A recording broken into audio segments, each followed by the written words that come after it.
नमस्कार। हमारा देश और पूरा विश्व आज कोविड-19 की चुनौती का सामना कर रहा है। कोविड-19 अभी खत्म नहीं हुआ है। ऐसे में हमारा फर्ज है कि हम सतर्क रहें। इसलिए जब तक दवाई नहीं तब तक कोई ढिलाई नहीं। कोरोना से बचाव के लिए जरूरी है नियमित रूप से हाथ धोना, मास्क पहनना और आपस में उचित दूरी बनाए रखना। याद रखिए, 2 गज दूरी, मास्क है जरूरी। खांसी, बुखार या सांस लेने में कठिनाई होने पर हेल्पलाइन नंबर 1075 पर संपर्क करें। फिजिक्स। मेरा नाम है पवन द्विवेदी और हम अध्ययन कर रहे हैं, समझ रहे हैं रे ऑप्टिक्स के पार्ट 4 को। तो देखिए, सूक्ष्मदर्शी को समझने से पहले हमें एक बात समझनी पड़ेगी, वो होता है विजुअल एंगल या दर्शन कोण। देखिए, कोई भी वस्तु हमें बड़ी दिखाई देती है या छोटी दिखाई देती है, ये बात उस वस्तु द्वारा आंख पर बनाए गए दर्शन कोण के मान पर निर्भर करती है। जैसे आप इस चित्र में देखें, नेत्र की एक समंजन क्षमता होती है, उसके कारण वो अपनी फोकस दूरी को बदल सकता है पास और दूर की वस्तुओं को देखने के लिए। एकमेंडेशन पावर ऑफ आई कहलाती है। लेकिन वस्तु कितनी बड़ी दिखाई देगी और कितनी छोटी दिखाई देगी, ये उसके द्वारा आंख पर बनाए गए कोण पर निर्भर करता है। बहुत दूर की वस्तुएं हमें छोटी दिखाई देती हैं। एक हवाई जहाज जो एरोड्रम पर खड़ा रहता है, एयरपोर्ट पर खड़ा रहता है, वो अपने एक्चुअल साइज में हमें दिखता है, लेकिन जब आकाश में वो उड़ता है तो हमें बहुत छोटा दिखाई देता है। उसका कारण ये है कि दर्शन कोण हमारे आंख पर छोटा बनता है, इसलिए दूर की वस्तुएं हमको छोटी दिखाई देती हैं। ये एक ए बी वस्तु है। यदि हम इसको यहां मान लीजिए रखी हुई है नेत्र के सामने, तो इसके द्वारा जो आंख पर कोण बन रहा है, उसके कारण वस्तु ये कोण बन रहा है, ये बीटा एंगल बन रहा है। तो ये एंगल इस एंगल से छोटा है। यदि वस्तु को हम A1 B1 को यहां मानते हैं तो ये एंगल बड़ा बन रहा है। तो यहां रेटिना पर बड़ा एंगल बनेगा तो वस्तु का जो प्रतिबिंब है रेटिना पर वो बड़ा बनता है, और यदि एंगल छोटा बनता है तो प्रतिबिंब छोटा बनता है, इसलिए वस्तु हमें छोटी दिखाई देती है। किसी वस्तु द्वारा आंख पर बनाए गए कोण को हम क्या कहते हैं? दर्शन कोण, विजुअल एंगल। यदि दर्शन कोण छोटा है तो वस्तु छोटी दिखती है, और दर्शन कोण बड़ा है तो वस्तु बड़ी दिखती है। यही मूल कॉन्सेप्ट है माइक्रोस्कोप की। माइक्रोस्कोप का सिद्धांत यही है। सूक्ष्मदर्शी क्या करता है? पास स्थित छोटी वस्तुओं का बड़ा प्रतिबिंब बनाता है और आंख पर बने दर्शन कोण के मान को बढ़ा लिया जाता है। इससे प्रतिबिंब बड़ा बनाता है और वो प्रतिबिंब द्वारा जो दर्शन कोण होता है वो बढ़ जाता है, जिससे हमें वस्तु बड़ी दिखाई देती है। दूसरी चीज आपको समझना है, स्पष्ट दृष्टि की न्यूनतम दूरी। देखिए, नेत्र से न्यूनतम दूरी पर स्थित वह बिंदु जहां पर रखी वस्तु को नेत्र स्पष्ट देख सकता है, उसको हम कहते हैं निकट बिंदु, नियर पॉइंट कहलाता है। ये नेत्र से जो निकट का बिंदु है, जहां तक की वस्तु हमें साफ दिखाई देती है, और नेत्र से इस निकट बिंदु की दूरी को हम कहते हैं स्पष्ट दृष्टि की न्यूनतम दूरी।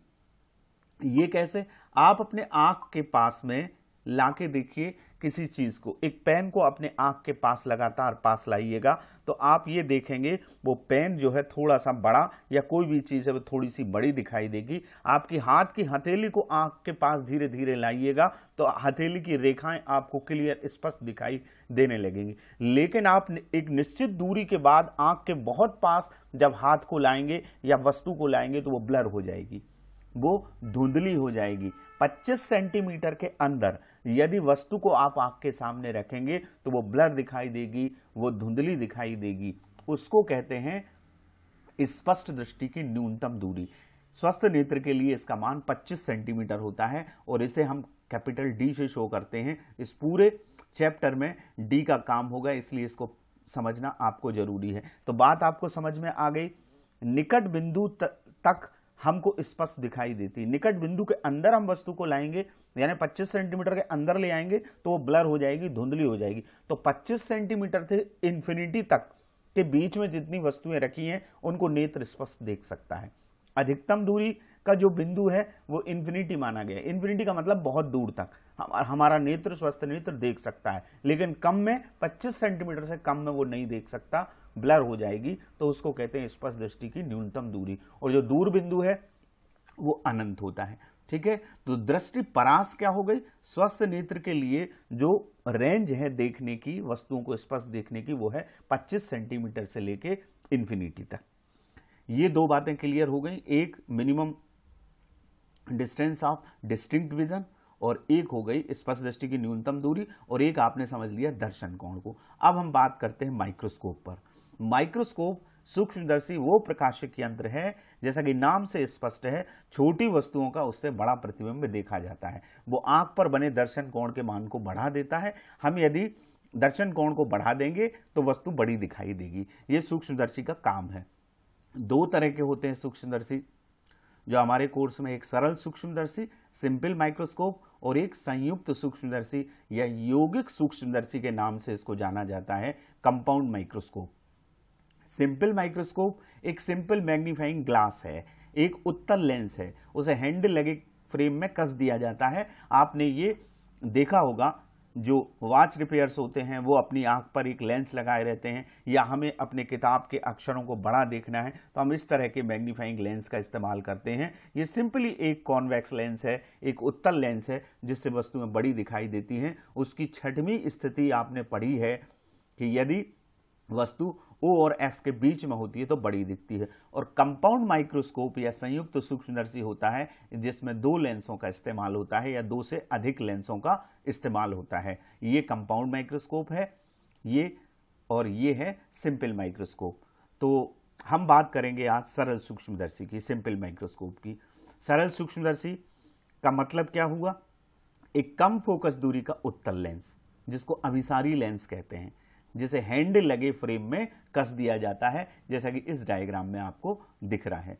ये सरल सूक्ष्मदर्शी कहलाता है। कम फोकस दूरी से मतलब जिसकी क्षमता ज्यादा हो। फोकस दूरी के व्युत्क्रम को हम लेंस की क्षमता कहते हैं। इसको रीडिंग लेंस भी कहा जाता है और इसको आवर्धक लेंस भी कहते हैं, मैग्नीफाइंग लेंस कहते हैं। ठीक है, ये तो सरल सूक्ष्मदर्शी की परिभाषा हुई कि कम फोकस दूरी या अधिक क्षमता का उत्तल लेंस, जिसे ऐसे फ्रेम में हम कस देते हैं, वो कहलाता है सरल सूक्ष्मदर्शी या सिंपल माइक्रोस्कोप। प्रिंसिपल क्या है जिसकी मैं बात कर रहा था? उत्तल लेंस के सामने 6 स्थितियों में प्रतिबिंब का बनना हमने किरण आरेख से समझा है। उसमें एक स्थिति होती है जबकि उत्तल लेंस के सामने कोई वस्तु उसके प्रकाशिक केंद्र और फोकस के बीच में स्थित हो। जब इस उत्तल लेंस के सामने कोई वस्तु प्रकाशिक केंद्र और फोकस के बीच में स्थित होती है तो इसका प्रतिबिंब वस्तु की साइड ही बनता है, वस्तु से काफी बड़ा बनता है, सीधा बनता है और आभासी बनता है, जिससे आंख पर बने दर्शन कोण का मान बढ़ जाता है। इस प्रतिबिंब द्वारा बने आंख पर बने दर्शन कोण का मान बढ़ जाता है, जिससे वस्तु बड़ी दिखाई देती है। ये सरल सूक्ष्मदर्शी का सिद्धांत है। अब हम बात करते हैं इसकी वर्किंग की और रे डायग्राम की। रे डायग्राम आपको बनाना आना चाहिए, बहुत महत्वपूर्ण है।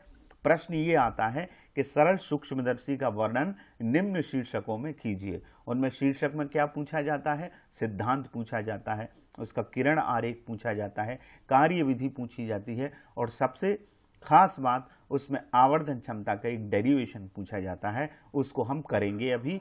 किरण आरेख कैसे बना है जरा इसको समझ लीजिएगा। देखिए, मान लीजिए ये एक उत्तल लेंस है जिसे हम सरल सूक्ष्मदर्शी कहते हैं। इसका ये O प्रकाशिक केंद्र है और ये F फोकस है। O और F के बीच में एक वस्तु AB रखी हुई है। अब इमेज फॉर्मेशन कैसे हो रहा है? वो 4 नियमों के तहत होता है। 2 किरणें जहां मिल जाती हैं, अपवर्तित किरणें, या एक दूसरे को जहां काटती हैं, वहां वस्तु का प्रतिबिंब बनता है। इसके 4 नियम हैं।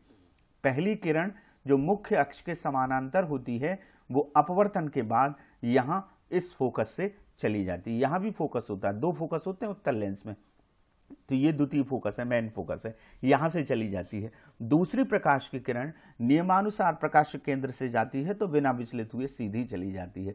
इन दोनों को हम पीछे की ओर बढ़ाएं तो ये A1 पर जाकर मिलती हैं, जहां इस वस्तु AB का, इस A बिंदु का प्रतिबिंब A1 पर बनेगा और यहां लंब डाल देंगे हम। कुल मिला के AB वस्तु का प्रतिबिंब A1B1 यहां बनता है। ठीक है, ये बात तो हो गई। दूसरी बात ये कि ये प्रतिबिंब सीधा बनता है, इसलिए आभासी होता है, वस्तु की ओर ही बनता है। हम इस दूरी को इस प्रकार से समंजित करते हैं कि ये स्पष्ट दृष्टि की न्यूनतम दूरी पर बने, डी पर बने, 25 सेंटीमीटर की दूरी पर बने, और जिससे वस्तु 25 सेंटीमीटर की दूरी पर होगी तो वो सबसे बड़ी दिखाई देगी, सबसे स्पष्ट दिखाई देगी। तो यहां इस दूरी को इस तरह से एडजस्ट किया जाता है कि ये डी पर बने। तो ए बी हमारी वस्तु है और A1 B1 हमारा प्रतिबिंब है। अब हम इसका डेरिवेशन करते हैं कि आवर्धन क्षमता होती क्या है। इसको कोणीय आवर्धन भी कहते हैं, एंगुलर मैग्निफिकेशन है ये। प्रतिबिंब द्वारा परिभाषा क्या है? प्रतिबिंब द्वारा नेत्र पर बनाए गए दर्शन कोण और स्पष्ट दृष्टि की न्यूनतम दूरी पर स्थित वस्तु द्वारा नेत्र पर बनाए गए दर्शन कोण के अनुपात को सूक्ष्मदर्शी की या सरल सूक्ष्मदर्शी की आवर्धन क्षमता कहते हैं। दर्शन कोण आपने अभी पढ़ लिया। पहली बात, ऊपर क्या आएगा? इस प्रतिबिंब के द्वारा आंख पर बनाया गया दर्शन कोण, आंख को लेंस के बहुत समीप रखा जाता है। हम ये मान के चलते हैं कि यहां पास से देखा जा रहा है, तो इस प्रतिबिंब द्वारा जो दर्शन कोण लेंस पर बनेगा वही नेत्र पर बना दर्शन कोण माना जाएगा। तो यहां ये दर्शन कोण बन रहा है इस प्रतिबिंब के द्वारा A1 B1 के द्वारा A1O B1, और इसका नाम हमने क्या दिया है? बीटा। इस रे डायग्राम में आप देख रहे हैं, ठीक है। और यदि वस्तु को, अब वस्तु को हमने क्या माना है? स्पष्ट दृष्टि की न्यूनतम दूरी पर। अब इस डायग्राम से मतलब नहीं है, मान लीजिए वस्तु डी पर रखी है, तो बिना इस लेंस की उपस्थिति के ये नेत्र पर कितना कोण बना रही है वो है अल्फा, ठीक है। बिना इस लेंस की उपस्थिति के डी पर यदि वस्तु स्थित है और वो कितना कोण बना रही है? अल्फा कोण बना रही है, वो कहलाता है न्यूनतम दूरी पर स्थित वस्तु द्वारा बनाया गया दर्शन कोण। इन दोनों के अनुपात को कहते हैं आवर्धन क्षमता। एक और बात, अल्फा और बीटा के मान ये बहुत छोटे होते हैं, ठीक है। ये अत्यंत छोटे होंगे तो अल्फा को हम ट्रीट करेंगे tan अल्फा की तरह। tan अल्फा से हम उसका मान निकाल सकते हैं, और बीटा लगभग बराबर होता है tan बीटा के। तो अल्फा हमने पहला फार्मूला लिखा परिभाषा से, बीटा अपॉन अल्फा। अल्फा और बीटा के मान बहुत छोटे होते हैं, तो बीटा की वैल्यू किसके बराबर होती है? लगभग बराबर tan बीटा के, और अल्फा की वैल्यू लगभग बराबर होती है approximate equal to tan alpha के। तो हम बीटा की जगह यहां लिख देंगे tan बीटा और अल्फा की जगह लिख देंगे tan अल्फा। तो हमारा इक्वेशन हो जाएगा m equal to tan beta upon tan alpha. ये हमारा क्या आ गया? समीकरण 1 आ गया। अब देखिए, इस रे डायग्राम से हमें tan बीटा की वैल्यू निकालना है और tan अल्फा की वैल्यू निकालना है, ठीक है। तो tan बीटा कहां है? बीटा कोण कहां है? ये है। तो हम ये ट्राइंगल लेते हैं A2O B1, ठीक है। इसमें सबसे पहले हम अल्फा निकालें।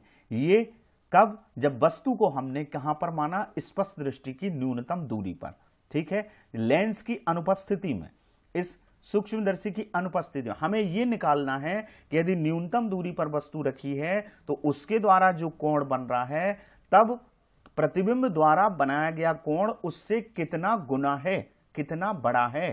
तो ये हमने माना कि ये डी पर रखी है, और जब डी पर रखी होती है लेंस की अनुपस्थिति में, तब कोण अल्फा बन रहा है। तो हमारा जो ट्राइंगल है वो कौन सा है? A2O B1, यहां अल्फा है, तो tan अल्फा निकालेंगे इससे, तो लंब बटे आधार। लंब क्या है इसका? A2B1। आधार क्या है इस त्रिभुज का? OB1, तो A2B1 अपॉन OB1। अब आप देखिए, A2B1 जस्ट इसके सामने है AB के, वस्तु के सामने है, जबकि वस्तु को हमने D पर माना है। तो A2B1 की वैल्यू AB के बराबर होगी, आमने सामने है, आयत है ये, तो AB के बराबर होगी। तो A2B1 की जगह हम क्या रख सकते हैं? AB रख सकते हैं, नीचे आधार वही का वही रहेगा OB1। तो tan अल्फा की वैल्यू हमारे पास आ गई AB अपॉन OB1। अब हम tan बीटा निकालते हैं। tan बीटा निकालने के लिए, tan बीटा एक्चुअली में क्या है? कोण A1OB1। ये प्रतिबिंब द्वारा नेत्र पर, लेंस पर बनाया गया, नेत्र पर बनाया गया दर्शन कोण है। लेकिन ये कोण A1OB1 AOB के बराबर है, ये दोनों कोण बराबर हैं। तो AOB ट्राइंगल हम ले लें, तो ये है लंब AB और आधार है इसका OB। तो ये हो गया AB अपॉन OB। इससे tan बीटा निकल गया। ये tan अल्फा और tan बीटा के मान हम समीकरण 1 में रख देंगे। जब समीकरण 1 में हम वैल्यू रखेंगे तो ऊपर आएगा बच्चों ये tan बीटा का मान AB अपॉन OB और नीचे आएगा tan अल्फा का मान AB अपॉन OB। अब ये बटे के नीचे बटे वाली संख्या है तो ये पलट जाएगी तो हमारा इक्वेशन हो जाएगा AB अपॉन OB। ये नीचे वाली संख्या को हमने पलट दिया, OB1 ऊपर आ गया और AB नीचे आ गया। अब AB से ये AB हमारा क्या हो गया, कैंसिल हो गया, तो हमारे पास आ गया m बराबर OB1 अपॉन OB। अब फिर आप डायग्राम देखिए, OB1 ये क्या है, स्पष्ट दृष्टि की न्यूनतम दूरी, D पर हमने इस वस्तु को माना है और प्रतिबिंब भी D पर बन रहा है, ठीक है। तो ये क्या है, OB1 माइनस D चिन्ह परिपाटी से। आपतित किरण की विपरीत दिशा में नापी गई सभी दूरियां ऋणात्मक होती हैं और आपतित किरण की दिशा में नापी गई दूरियां धनात्मक होती हैं। तो ये D भी ऋण होगा और U भी ऋण होगा। OB की वैल्यू क्या है, माइनस U है, तो हम ये दोनों वैल्यू रखेंगे। तो यहां देखिए minus D upon U, OB1 का मान माइनस D, OB का मान माइनस U। इस माइनस से इस माइनस को अब कैंसिल करिएगा तो m इजिकल टू आ गया D अपॉन U। ये सरल सूक्ष्मदर्शी की आवर्धन क्षमता का सामान्य सूत्र आया, अभी पूरा हल नहीं हुआ है। प्रश्न ये दो कंडीशन में आता है, दोनों सूक्ष्मदर्शी करें आप या दूरदर्शी करें, खगोलीय दूरदर्शी करें, पार्थिव दूरदर्शी करें, गैलीलियो दूरदर्शी करें या कोई भी प्रकाशिक यंत्र करें, उसमें आवर्धन क्षमता का व्यंजक दो स्थितियों में कंप्लीट होता है। एक, जबकि प्रतिबिंब स्पष्ट दृष्टि की न्यूनतम दूरी पर बन रहा हो, और दूसरा जबकि प्रतिबिंब अनंत पर बन रहा हो। सारे ऑप्टिकल इंस्ट्रूमेंट में आपको इसी तरह के डेरिवेशन करना है। तो हम दो स्थितियों में दो केस समझेंगे।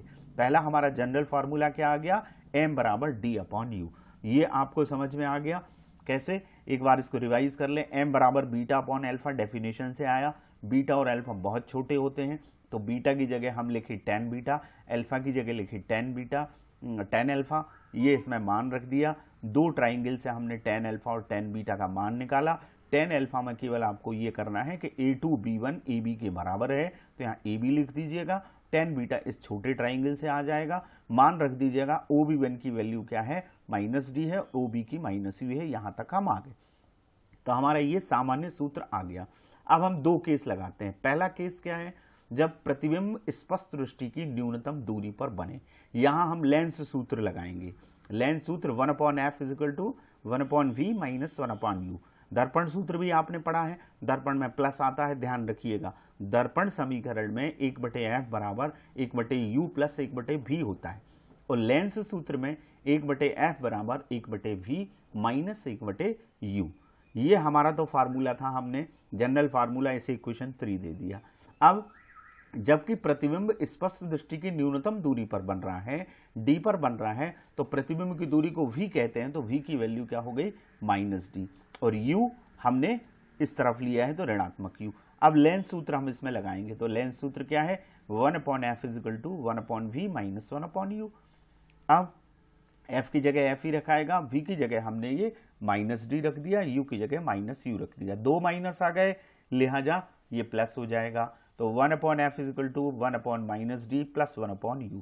ध्यान रखिए D अपॉन U हमको लाना है, तो अब हम क्या कर सकते हैं, D का हमने दोनों पक्षों में यहाँ गुणा कर दिया इस समीकरण में, तो यहाँ D का गुणा हुआ तो ये D आया D अपॉन f, यहाँ D का गुणा हुआ तो D अपॉन माइनस D, यहाँ 1 में D का गुणा हुआ D अपॉन U।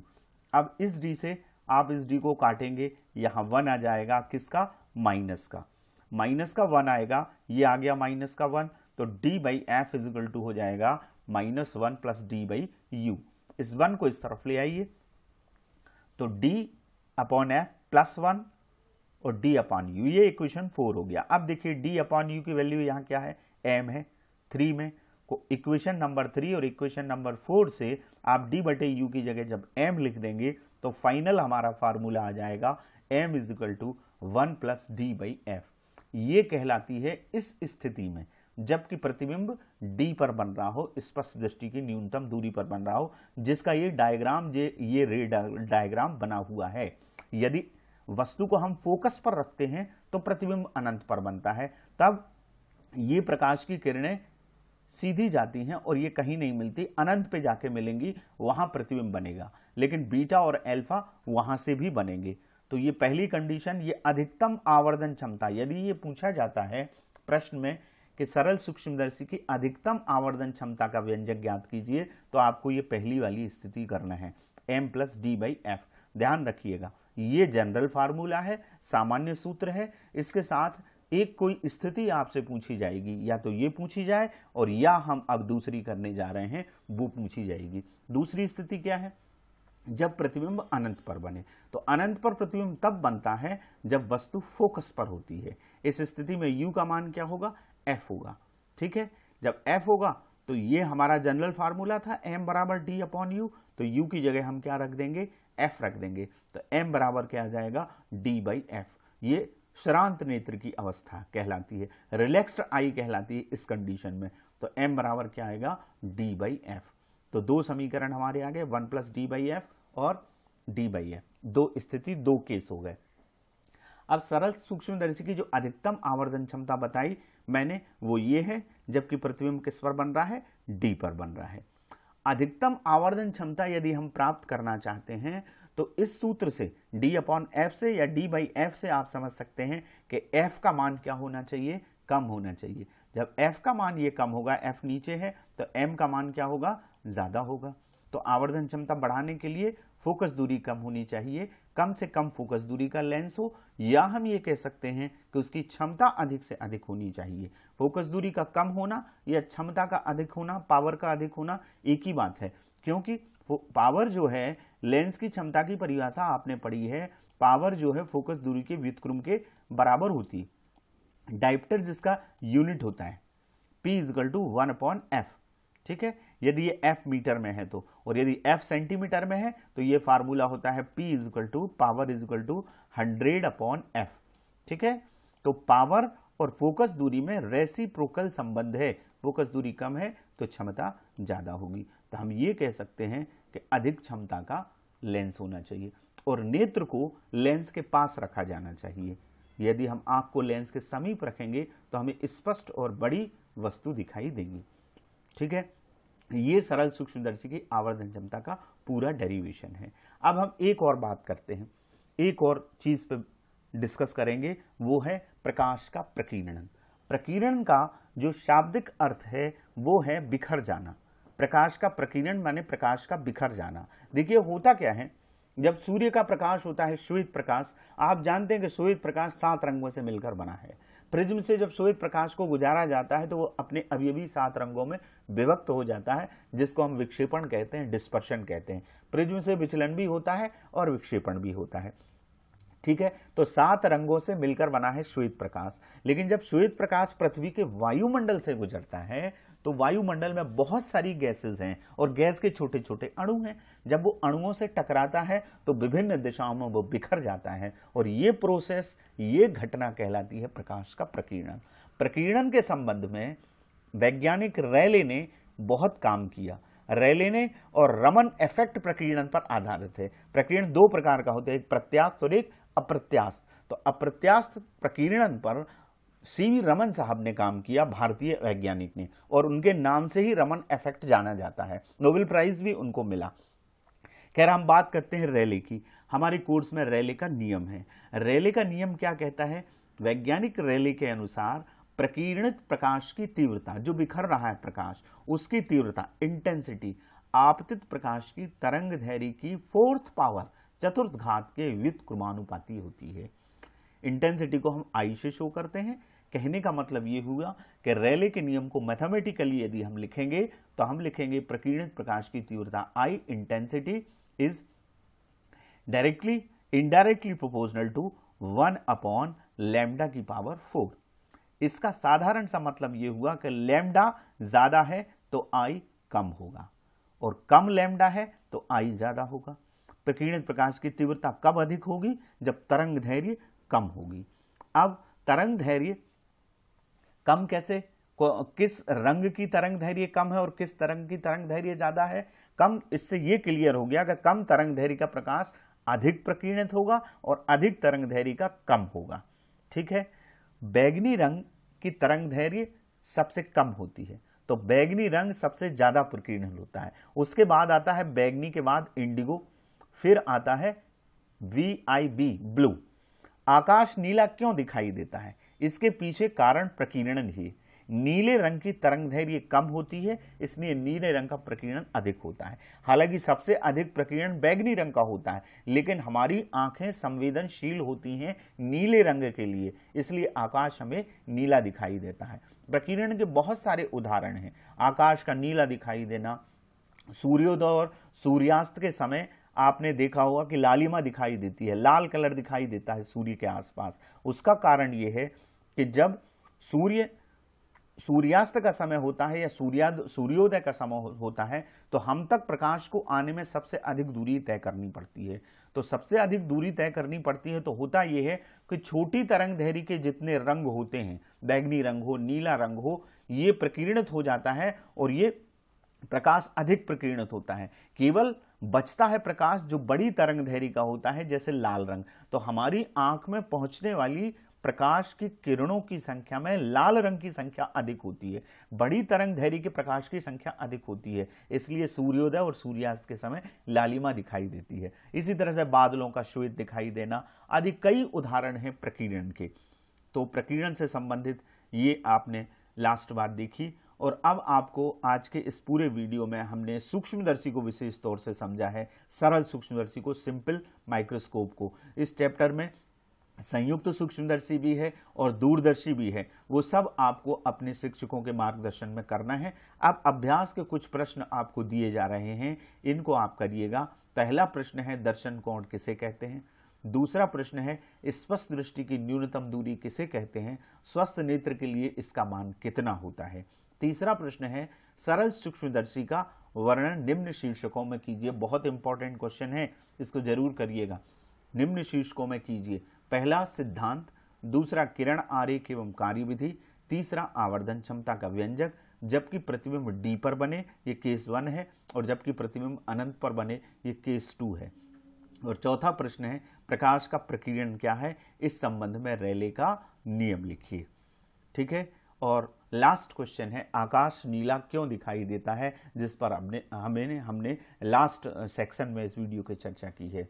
तो अब आप घर पर रहिए और सुरक्षित रहिए और अपने टीचर्स के मार्गदर्शन में पढ़ाई करिएगा। Thank you very much.